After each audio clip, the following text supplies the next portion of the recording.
제3장 버로. 론. 해리는 숨죽여 소리치고 살금살금 창문으로 다가갔다. 그는 쇠창살 사이로 이야기할 수 있도록 창을 밀어 올렸다. 론, 어떻게? 이게 무슨?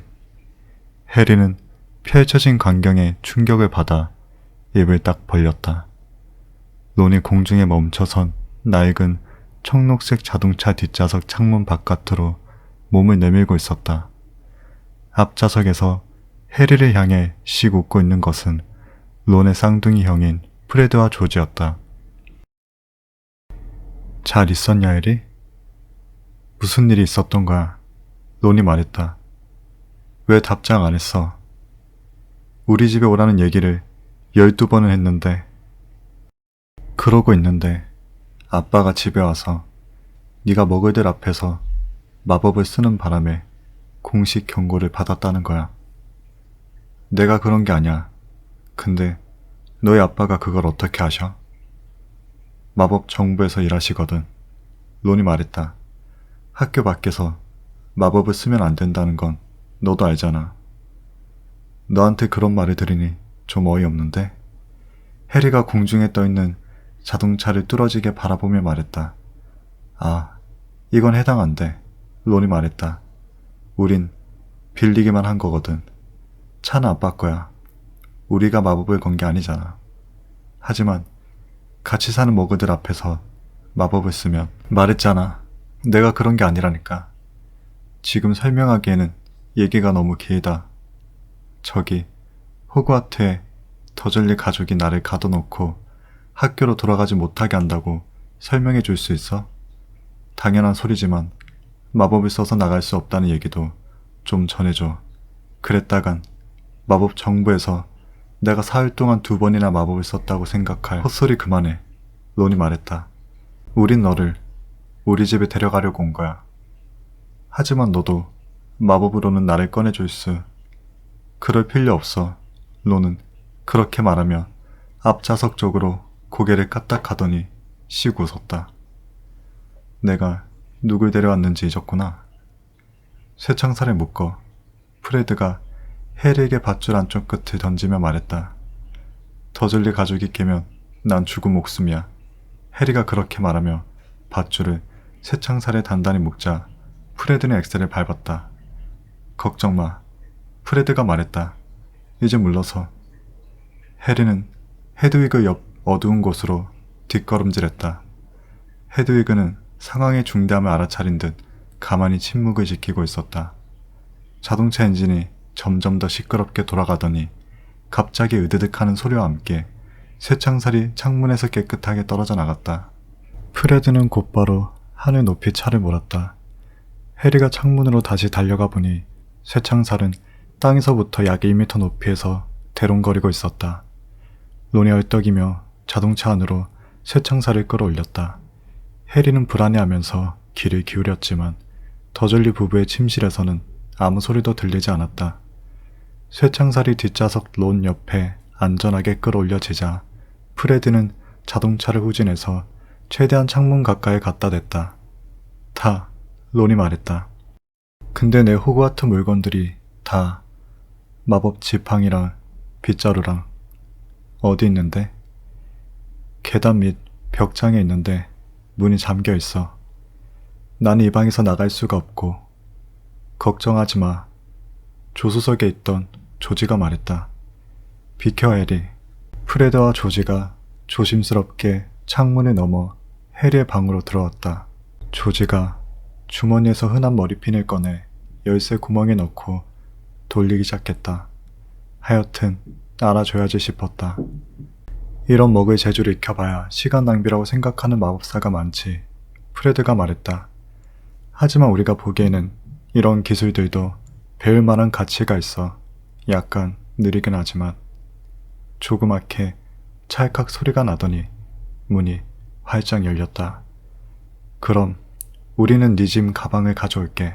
너는 네 방에서 필요한 걸 집어서 론에게 넘겨줘. 조지가 속삭였다.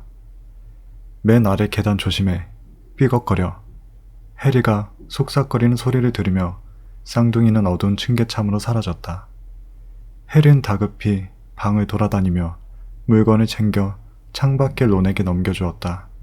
그런 다음 계단 위로 짐가방을 옮기는 프레드와 조지를 도우러 갔다. 버너 니모프의 기침 소리가 들렸다. 마침내 숨을 헐떡이며 층계참에 도착한 그들은 가방을 들고 열린 창문으로 향했다. 프레드는 다시 자동차 안으로 기어들어가 론과 함께 가방을 잡아당겼고 해리와 조지는 방 안에서 밀었다. 가방이 창 너머로 조금씩 움직였다. 버너 니모프가 다시 기침했다. 조금만 더. 자동차 안에서 잡아당기던 프레드가 헐떡거렸다. 한 번만 제대로 밀면. 해리와 조지가 어깨로 들이받자 가방은 창밖 자동차 뒷좌석으로 미끄러졌다. 좋아, 가자. 조지가 속삭였다. 하지만 해리가 창턱으로 기어오른 순간 갑자기 뒤에서 꽥 우는 소리가 났고 곧바로 버너 니모브의 천둥 같은 목소리가 이어졌다. 저 지긋지긋한 올빼미 같으니라고. 헤드윅을 잊었어. 해리가 황급히 다시 방 안을 가로지른 순간 층계참 불이 달칵 켜졌다. 해리는 헤드윅의 세 장을 낚아채듯 들고 창문으로 돌진해 바깥에 있는 론에게 넘겼다. 해리가 다시 서랍장 위로 허둥지둥 기어오르는 찰나 버너 니모브가 잠기지 않은 문을 쾅쾅 두드렸고 곧바로 문이 활짝 열렸다. 어느새 버너 니모브가 문 앞에 서 있었다.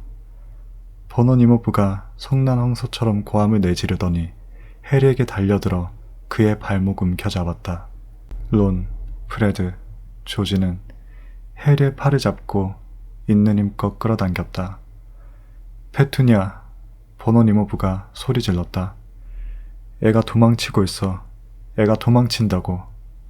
위즐리 형제가 한 차례 힘껏 잡아당기자 해리의 다리가 버너 니모브의 소나기에서 빠져나왔다. 해리가 자동차에 들어가 문을 쾅 닫자마자 론이 외쳤다. 밟아, 프레드. 자동차는 갑작스레 달을 향해 튀어나갔다. 해리는 믿을 수가 없었다. 이제 자유다. 그는 창문에 내렸다. 밤바람에 머리카락이 마구 흩날렸다. 해리는 점점 작아지는 프리빗가의 옥상들을 돌아보았다. 버너 니모브, 페투니아 이모, 더들리 모두 놀라서 말을 잃은 채 해리의 방 창밖으로 몸을 내밀고 있었다. 내년 여름에 봐요. 해리가 외쳤다. 위즐리 형제가 큰 소리로 웃음을 터뜨렸고 해리는 자동차 좌석에 다시 자리를 잡고 앉아서 입이 귀에 걸리도록 활짝 웃었다. 헤드위그를 내보내줘. 해리가 론에게 말했다. 날아서 우리를 쫓아올 수 있을 거야. 꽤 오랫동안 나에게 한번 못 폈거든. 조지가 론에게 머리핀을 건넸다. 잠시 후 헤드위그는 기뻐하며 창밖으로 솟구쳐 오르더니 마치 유령처럼 그들 옆을 미끄러지듯 날았다. 그래서 어떻게 된 건데, 해리? 론이 재촉하듯 물었다. 무슨 일이 있었던 거야? 해리는 도비와 도비의 경고, 제비꽃 디저트 참사에 대해 다 이야기해 주었다. 해리가 말을 마치자 얼떨떨한 침묵이 길게 이어졌다. 진짜 수상한데? 마침내 프레드가 말했다. 확실히 의심스러워. 조지도 동의했다. 그러니까 이 모든 일을 꾸미고 있는 사람이 누군지도 말하지 않으려 했다는 거지. 말할 수 없었던 것 같아. 해리가 말했다. 얘기했잖아. 한마디라도 흘리려나 싶으면 곧바로 벽에다 머리를 찍기 시작했어. 프레드와 조지가 서로를 바라보았다. 뭐야, 걔가 나한테 거짓말을 했다고 생각하는 거야? 해리가 말했다. 글쎄, 프레드가 말했다. 이렇게 생각해봐. 집요정들은 강력한 마법 능력을 갖고 있지만 보통 주인 허락 없이는 못 써. 내 생각에는 누가 널 호그와트로 돌아오지 못하게 하려고 도비라는 녀석을 보낸 것 같아. 장난친 거지. 학교에 너한테 원한 품을 만한 애가 있어? 응. 해리와 론이 곧바로 동시에 대답했다. 드레이코 말포이. 해리가 덧붙였다. 날 무지 싫어해. 드레이코 말포이? 조지가 돌아보며 물었다. 루시우스 말포이네 아들 아냐? 분명 그럴 거야. 그렇게 흔한 이름은 아니잖아. 해리가 말했다. 왜? 아빠가 루시우스 말포이 얘기를 하는 거 들은 적이 있어. 조지가 말했다. 그 사람이 열렬한 추종자였대. 그리고 그 사람이 사라지니까 하고 프레드가 목을 길게 빼고 해리를 돌아보며 말을 이었다. 루시우스 말포이가 돌아와서 자긴 무슨 일을 했든 자기 의지로 그런 게 아니라고 했대. 개똥 같은 소리지. 아빠는 루시우스 말포이가 그 사람의 측근 중에서도 최측근이었다고 생각하셔. 해리도 말포이 가족에 대해 그런 소문을 들은 적이 있었다. 놀라운 일도 아니었다. 드레이코 말포이에 비하면 더들리는 상냥하고 배려심 넘치고 세심한 소년처럼 보일 정도였으니까. 말포이네 집에 집 요정이 있는지는 모르겠는데 해리가 말했다. 뭐 어딘지는 몰라도 도배의 주인은 전통 있는 마법사 집안일 거야. 부자일 테고. 프레드가 말했다. 그래. 엄마는 항상 우리 집에도 다림질을 해주는 집 요정이 있으면 좋겠다고 했어. 조지가 말했다. 하지만 우리 집에 있는 건 다락에 사는 쓸모없는 늙은 구울이랑 정원 여기저기 흩어져 사는 땅 요정뿐이야. 집 요정은 크고 오래된 대저택이나 성 같은 곳에 있어. 우리 집에서는 한 마리도 못 잡을걸. 해리는 입을 다물었다. 드레이코 말포이가 대개 어떤 물건이든 최고급으로 가지고 있는 걸로 보아 그의 집안은 마법사 금화 더미 속을 뒹구는 엄청난 부자일 게 틀림없었다. 그 애가 거들먹거리며 커다란 저택 안을 걸어다니는 모습이 눈에 선했다. 집안에 하인을 보내 해리가 호그와트로 돌아오지 못하게 막는 것도 말포이가 할 법한 일이었다. 도브의 말을 진지하게 받아들인 해리가 멍청했던 걸까? 어쨌든 널 데려가게 돼서 다행이다. 론이 말했다. 네가 답장 한 통 안에서 정말 걱정했거든. 처음에는 에럴의 실수라고 생각했는데. 에럴이 누군데? 우리 올빼미 엄청 늙었거든. 배달하다가 쓰러졌대도 처음은 아닐 거야. 그래서 그 다음에는 헤르메스를 빌리려고 했는데. 누구? 반장이 됐다고 엄마 아빠가 퍼시한테 사준 올빼미. 앞좌석에서 프레드가 말했다. 그런데 퍼시가 헤르메스를 빌려주지 않으려고 했어. 론이 말했다. 자기한테도 헤르메스가 필요하다면서. 올 여름에 퍼시는 아주 이상하게 굴고 있어. 조지가 얼굴을 찌푸리며 말했다. 끊임없이 어딘가에 편지를 보내고 대부분 말도 없이 자기 방에 틀어박혀 있는데 내 말은 반장 배지를 광이 나도록 닦는데도 한계가 있을 거란 말이지. 너무 서쪽으로 치우쳤다, 프레드. 조지가 계기판의 나침반을 가리키며 덧붙였다. 프레드는 핸들을 돌렸다. 그럼 너희 아빠는 차를 가져온 걸 아셔? 해리는 어떤 대답이 나올지 뻔히 예상하면서도 그렇게 물었다. 아니, 론이 말했다. 아빠는 오늘 늦게까지 일하셔. 우리가 이걸 타고 날아다닌 걸 엄마가 알아차리기 전에 차를 다시 차고에 가져다 둘 수 있으면 좋겠는데. 그런데 너희 아빠는 마법 정부에서 무슨 일을 하셔? 제일 따분한 부서에서 일하시지, 론이 말했다. 머글 제품 오용 관리과. 무슨 과? 머글이 만들었는데 마법에 걸린 물건들 있잖아. 그런 물건들이 결국 머글 상점이나 집으로 돌아가게 될 경우에 대비하는 곳이야. 예를 들어서 작년에는 이런 일이 있었어. 어떤 나이든 여자 마법사가 죽는 바람에 그 사람이 쓰던 찻잔 세트가 골동품 상점에 팔렸는데 한 머글 여자가 그걸 사서 집에 가져다가 거기에 차를 담아 친구들한테 대접하려고 했어. 정말 악몽이었다니까. 아빠 몇 주씩이나 초과 근무를 하셔야 했어. 무슨 일이 있었는데? 차 주전자가 미쳐서 펄펄 끓는 차를 사방으로 내뿜었고 어떤 남자는 각설탕 집게에 코를 잡혀서 결국 병원에 실려가고 말았어.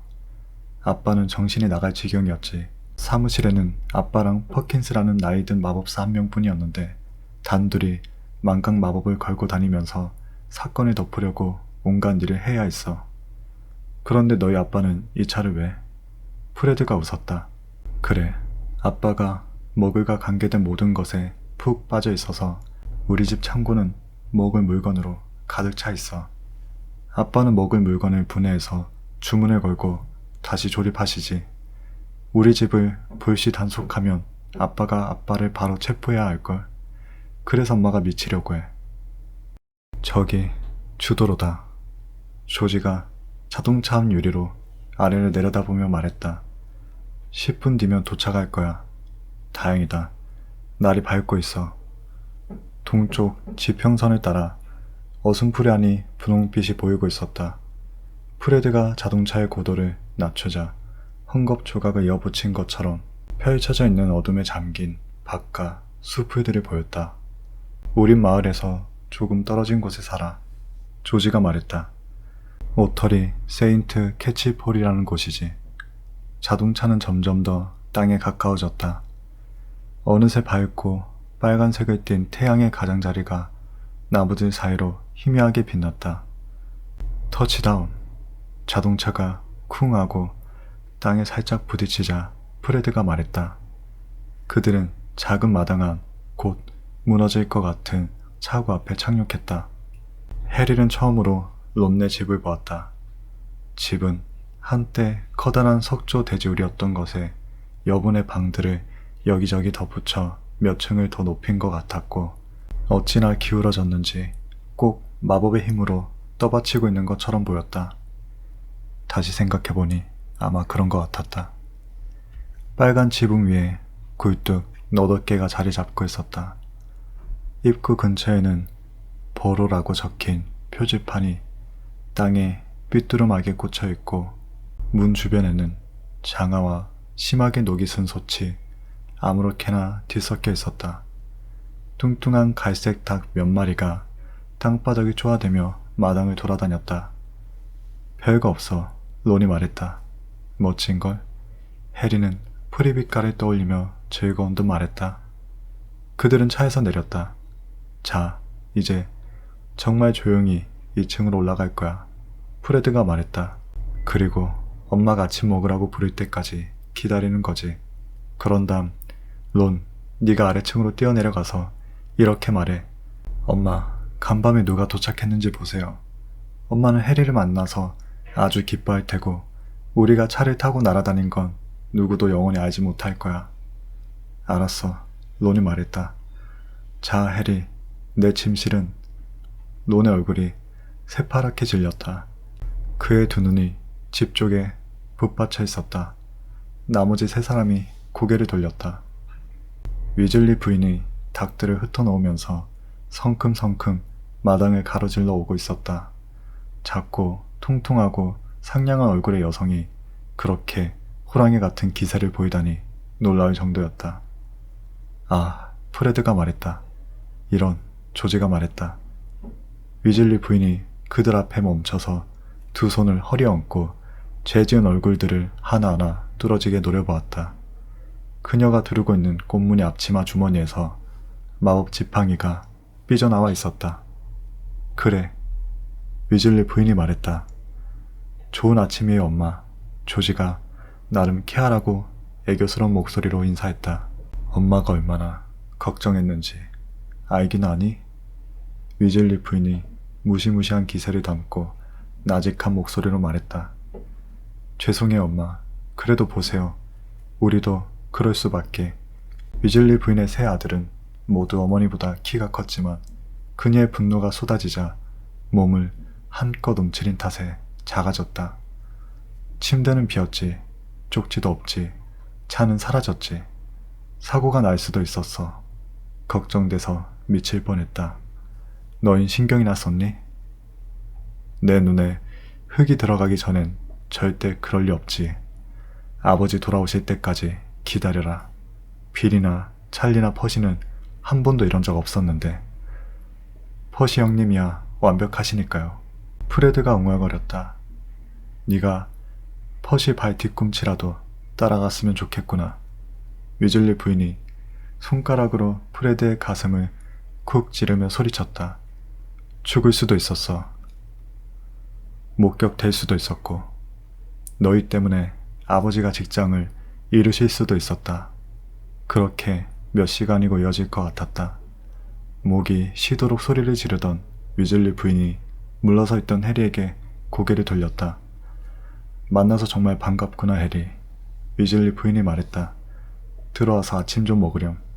위즐리 부인은 돌아서서 다시 집 안으로 걸어 들어갔다. 해리는 안절부절 못하며 론을 힐끗 쳐다보고 그가 격려하듯 고개를 끄덕이자 그녀를 따라 들어갔다. 부엌은 작고 상당히 갑갑했다. 부엌 한가운데 깨끗이 닦아놓은 나무 식탁과 여러 개의 의자가 있었다. 해리는 의자에 엉거주춤 걸터 앉아 주위를 둘러보았다. 마법사의 집에 와본 건 처음이었다. 맞은편 벽에 걸린 시계는 바늘이 하나뿐이었고 숫자는 전혀 없었다. 시계 가장자리를 따라 차 준비할 시간, 당 모여줄 시간, 지각 같은 말들이 써 있었다. 벽난로 위 선반에는 당신의 치즈에 마법을 걸어요. 제빵의 마법, 1분 진수성찬, 그것은 마법이다 같은 제목의 책들이 세 겹으로 쌓여 있었다.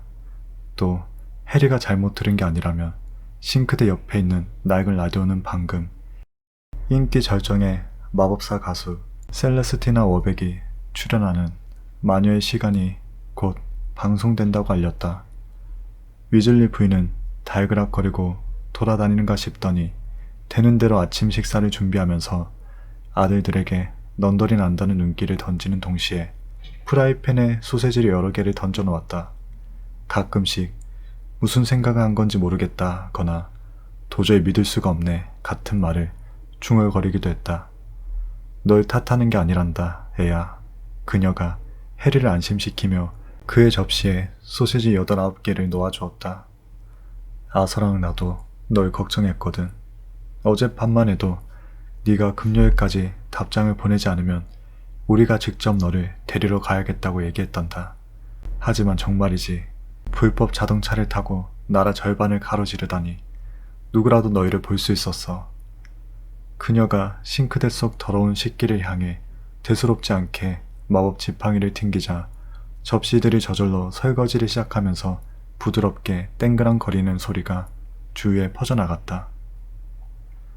날이 흐렸어요, 엄마. 프레드가 말했다. 먹을 때는 입 다물어라. 위즐리 부인이 을러댔다. 그 사람들이 해리를 굶기고 있었다고요, 엄마. 조지가 말했다. 너도. 위즐리 부인이 말했지만 해리에게 줄 빵을 잘라 버터를 바르기 시작하면서 표정은 조금 부드러워져 있었다. 그 순간 웬 사람 형체가 나타나 주위를 끌었다. 작은 체구에 빨간 머리, 긴 잠옷을 입고 부엌에 나타난 그 사람은 작게 깍 소리를 지르더니 다시 달려나갔다. 진이야. 론이 목소리를 낮추고 해리에게 말했다. 내 동생, 여름 내내 네 얘기만 했어. 그래, 네 사인을 받고 싶어 할 거야, 해리. 프레드가 씩 웃다가 어머니와 눈이 마주치자 군말 없이 접시 위로 고개를 숙였다. 놀랄 만큼 짧은 시간이긴 했지만 접시 4개가 모두 깨끗이 비워질 때까지 더 이상 아무 말도 오가지 않았다. 제기랄, 피곤하다. 프레드가 마침내 나이프와 포크를 내려놓으며 적 하품을 했다. 가서 잠 좀 자야겠. 안 돼. 위즐리 부인이 단호하게 말했다. 밤새 깨어있던 건 네 잘못이지. 엄마 대신 정원에서 땅 요정 좀 없애라. 땅 요정들이 다시 통제 불가능이 되어가고 있어. 너희 둘도. 위즐리 부인이 론과 조지에게 눈을 부라리며 말했다. 너는 올라가서 자도 된다, 애야. 그녀는 해리에게 덧붙였다. 네가 저 애들한테 저 형편없는 차를 타고 날아달라고 부탁한 건 아니잖니. 그러나 잠이 확 깬 해리는 재빨리 대답했다. 저도 론을 도울게요. 땅 요정 없애는 걸 한 번도 본 적이 없어서. 정말 친절하기도 하지. 하지만 지루한 일이란다. 위즐리 부인이 말했다. 자, 로가트가 이 작업에 대해 뭐라고 썼는지 보자. 그러더니 위즐리 부인은 벽난로 선반에 쌓여있던 책 더미에서 무거운 책을 한 권 꺼냈다. 조지가 신음했다. 엄마, 우리도 정원에서 땅 요정 없애는 법쯤은 알아요. 해리는 위즐리 부인이 들고 있는 책의 표지를 보았다. 앞 표지 전체에 화려한 금색 글자로 길더로이 로가트의 가정 유해 생물 안내서라는 제목이 쓰여 있었고 곱슬곱슬한 금발에 밝은 파란색 눈을 가진 매우 잘생긴 마법사의 사진이 큼지막하게 실려 있었다. 마법사 세계에는 언제나 그렇듯 움직이는 사진이 있었는데 길더로이 로가트로 추정되는 그 마법사는 끊임없이 모두를 향해 경망스럽게 윙크를 날리고 있었다. 위즐리 부인이 그를 내려다보며 환하게 웃었다. 아, 놀라운 사람이야. 그녀가 말했다. 가정 유해 생물에 대해 정말 제대로 알고 있다니까. 아무렴 훌륭한 책이야. 엄만 로가트한테 반했어. 프레드가 아주 잘 들리게 속삭였다. 말도 안 되는 소리 하지 마라, 프레드. 위즐리 부인이 양뺨이 발그레진 채 말했다. 좋아. 네가 로가트보다 잘 안다고 생각한다면 서두르는 게 좋을 거야. 엄마가 검사했을 때 정원에 땅 요정이 한 마리라도 있으면 혼날 줄 알아. 위즐리 형제가 하품을 하고 툴툴거리면서 뭉구적 밖으로 향하자 해리도 그 뒤를 따랐다. 정원은 넓었고 해리의 눈에는 정말이지 정원다워 보였다. 더즐리 부부라면 마음에 들어하지 않았을 것이다. 잡초가 많았고 잔디도 깎아야 했다. 하지만 담장을 빙 둘러 옹이투성이 나무들이 있었고 꽃밭에는 해리가 한 번도 본 적 없는 꽃들이 흐트러져 있었다. 커다란 초록색 연못에는 개구리가 넘쳐났다. 있잖아, 머글들의 정원에도 땅 요정이 있어. 잔디밭을 가로지르며 해리가 론에게 말했다. 그래, 나도 머글들이 땅 요정이라고 생각하는 것들을 본 적이 있어. 론이 허리를 구부려 작약 덤불 속에 고개를 쳐박고 말했다. 낚싯대를 들고 다니는 뚱뚱하고 조그만 산타 할아버지 같은 것들 말이지. 격하게 옥신각신하는 소리가 나는가 싶더니 작약 덤불이 흔들리고 론이 허리를 폈다. 이게 땅 요정이야. 그가 단호하게 말했다. 놔줘, 놔줘. 땅 요정이 꽥꽥거렸다. 하지만 산타 할아버지와는 전혀 닮지 않았다. 땅 요정은 자그마했고 피부는 가죽 같았으며 크고 울퉁불퉁한 대머리는 꼭 감자 같았다. 땅 요정이 뿔처럼 뾰족한 작은 발로 걷어차려고 하자 론은 땅 요정을 붙잡고 있는 팔을 쭉 뻗더니 땅 요정의 발목을 잡고 녀석을 거꾸로 뒤집었다. 너도 이렇게 하면 돼. 론이 말했다. 론은 땅 요정을 머리 위로 들어올리고 올가미를 던지듯 커다랗게 원을 그리며 녀석을 빙빙 돌리기 시작했다. 충격받은 듯한 해리의 표정을 본 론이 덧붙였다. 아프게 하려는 건 아니야. 그냥 이 녀석들을 진짜 어지럽게 만들어서 땅 요정 굴로 돌아가는 길을 못 찾게 만들면 돼. 론이 땅 요정의 발목을 놓았다. 땅 요정 공중으로 5m 넘게 날아가 털속 소리와 함께 산 울타리 넘어 들판에 떨어졌다. 한심하군. 프레드가 말했다. 장담하는데 나는 저 그루터기 너머까지 보낼 수 있어. 해리는 머지않아 땅 요정에게 미안함을 느끼지 않아도 된다는 사실을 깨달았다. 처음에는 붙잡은 땅 요정을 그냥 울타리 너머에 놓아주려고 했지만 해리의 나약함을 알아챈 녀석이 그의 손가락에 날카로운 이빨을 박아놓고 해리는 손을 흔들어 녀석을 떼어내려고 애쓰다가 와, 해리 15m는 날아갔겠는걸.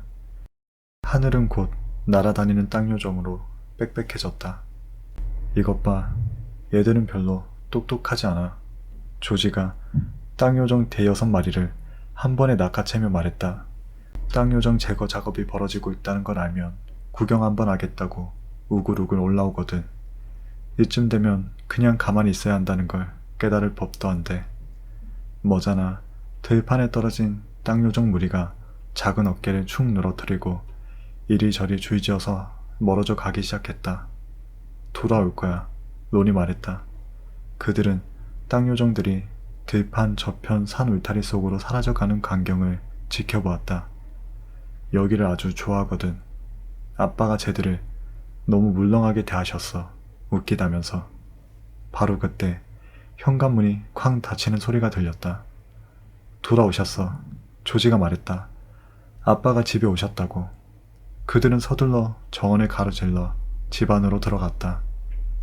위즐리 씨는 안경을 벗고 눈을 감은 채 부엌 의자에 푹 주저앉아 있었다. 그는 홀쭉한 남자로 벗어져 가는 얼마 남지 않은 머리카락은 자식들만큼이나 말겠다. 그는 여기저기 돌아다니느라 먼지투성이가 된 기다란 초록색 로브를 입고 있었다.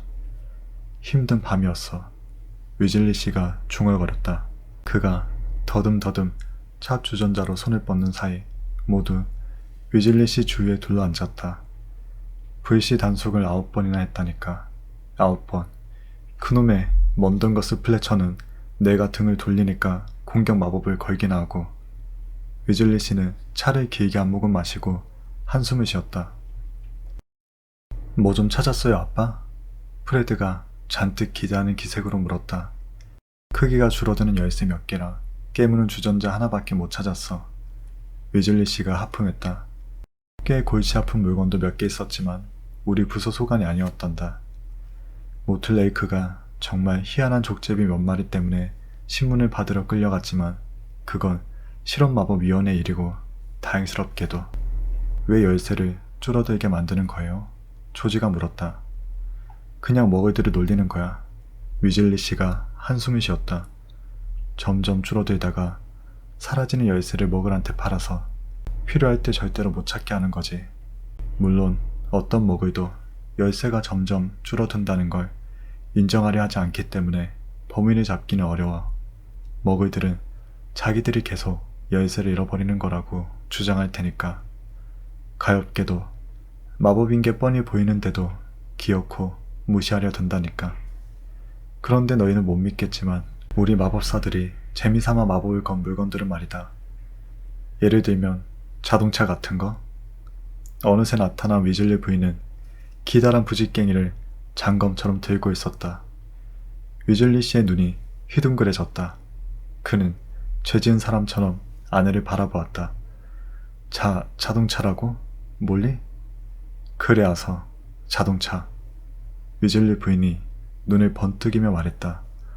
어떤 마법사가 녹슬고 낡은 자동차 한 대 사다가 자기 부인한테는 어떤 식으로 작동하는지 분해해보고 싶었을 뿐이라 말해놓고 실제로는 날아다니게 만드는 마법을 걸었다고 생각해봐.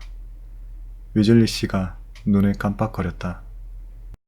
그게, 여보, 내 생각에는 당신도 그 마법사의 행동이 법의 테두리에서만이 벗어나지 않는다는 걸 알게 될 거야. 물론 그 마법사가 자기 부인한테 사실을 말했다면 더 좋았겠지만 법에도 구멍이 있거든. 당신도 알게 되겠지만 그 마법사한테 자동차를 타고 비행할 의도가 없었다면 자동차가 날 수 있다는 사실 자체는 문제가. 아서 위즐리, 당신이 그 법을 만들 때 마련해 놓은 구멍이잖아. 위즐리 부인이 소리쳤다. 당신 창고에 있는 그 온갖 먹을 쓰레기를 만지작거리려고. 뭔가 잘못 알고 있는 것 같은데 당신이 날게 할 생각이 없었다는 그 자동차를 타고 오늘 아침 해리가 도착했어. 해리? 위즐리 씨가 멍하니 되풀이했다. 해리라니. 그가 고개를 돌려 해리를 보더니 자리에서 벌떡 일어났다. 이런 세상에, 해리포터 아냐. 만나서 정말 반갑구나. 론한테서 네 얘기 아주 많이. 당신 아들들이 어젯밤 저 자동차를 타고 해리의 집에 날아갔다 왔다고.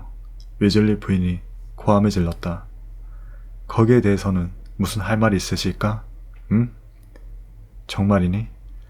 위즐리 씨가 기대감이 역력한 목소리로 물었다. 아무 문제 없이 잘 가디? 내 말은. 위즐리 부인의 눈에서 불꽃이 번쩍하자 그가 말을 더듬었다. 그건 아주 잘못된 행동이야. 이 녀석들 정말이지 아주 잘못된. 두 분은 계속 저러시게 놔두자 론이 해리에게 소곤거렸다. 위즐리 부인이 황소 개구리처럼 부풀어 올랐을 때였다. 가자. 내 방 보여줄게. 둘은 부엌을 슬쩍 빠져나간 다음 비좁은 통로를 따라 집안을 지그재그로 올라가는 고르지 않은 계단으로 향했다. 4층 층계참에 도착해보니 문 하나가 열려 있었다. 해리의 눈에 그를 빤히 바라보는 갈색 눈이 보이는가 싶더니 곧 문이 탁 닫혔다. 진이야, 론이 말했다. 제가 이렇게 부끄러워하는 게 얼마나 이상한 일인지 너 모를 거야. 보통은 절대로 입을 안 다물거든. 2층을 더 올라간 그들은 로널드의 방이라는 작은 팻말이 붙어 있고 페인트 칠이 벗겨진 문 앞에 도착했다. 방으로 들어가니 비스듬한 천장에 머리가 닿을락말락했다. 해리는 눈을 깜빡였다. 마치 용광로 속으로 걸어 들어가는 것 같았다. 론의 방 안에 있는 거의 모든 것이 강렬한 오렌지색으로 물들어 있는 듯 했다. 침대포도, 벽도, 심지어 천장까지. 해리는 그제야 하나같이 밝은 오렌지색 로브를 입은 마법사 7명이 빗자루를 든 채 활기차게 손을 흔들고 있는 똑같은 포스터 여러 장이 낡은 벽지에 다닥다닥 붙어있는 것을 알아차렸다. 네가 응원하는 키드치 팀이야? 해리가 물었다. 처들리 캐넌스야. 론이 말하며 오렌지색 침대보를 가리켰다. 침대보에는 2개의 커다란 검은색 알파벳 C와 빠르게 날아가는 포탄이 선명하게 새겨져 있었다. 리그에서 9번째 순위야. 론의 마법 교과서는 한 구석에 너저분하게 쌓여 있었고 그 옆에는 미친 먹을 마틴 믹스의 모험 시리즈로 보이는 만화책이 한 덤이 있었다. 론의 마법 지팡이는 창턱에 놓인 개구리 알로 가득한 어항 위에 있었고 그 옆에는 론의 뚱뚱한 회색지 스케버스가 한 조각 햇볕을 받으며 졸고 있었다. 해리는 바닥에 놓인 저절로 섞이는 카드 한 뭉치를 넘어가서 작은 창문을 내다보았다. 저 아래 들판에서 위즐린의 집 울타리를 지나 하나씩 살금살금 돌아오는 땅 요정 무리가 보였다. 해리는 고개를 돌려 론을 보았다. 론은 해리의 소감을 기다리기라도 한 듯 긴장한 얼굴로 그를 바라보고 있었다. 좀 작지? 론이 재빨리 말했다. 네가 머글들하고 살았던 곳하고는 달라. 게다가 내 방 바로 위 다락에는 구울이 사는데 그 구울이 끊임없이 파이프를 두들기고 신음소리를 내서.